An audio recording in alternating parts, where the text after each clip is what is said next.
ఓం శ్రీ సాయిరామ్. శ్రీ సత్యసాయి సూక్తి మే 9వ తేదీ.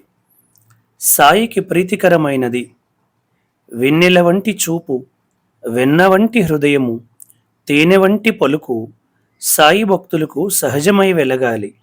స్వార్థరహితమైన సమత్వ ప్రేమ సాయి స్వరూపము. అన్యోన్యమైన సమంజస ప్రేమ సాయి దృష్టి. ఈ రెంటిని పాటించిన వారే సాయి భక్తులు.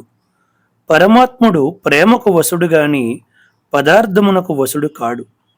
నేత్రములు ప్రేమమయమైనప్పుడు లోకమంతా బ్రహ్మమయమగును. వ్రతములు, ఊరేగింపులు, అర్చన, అభిషేకముల కంటే సత్కర్ములతో, సదాచారములతో, సద్వాక్యములతో సాయిని సేవింపుడు. అదే సాయికి ప్రీతి అయిన పదార్థము. అదే యథార్థము.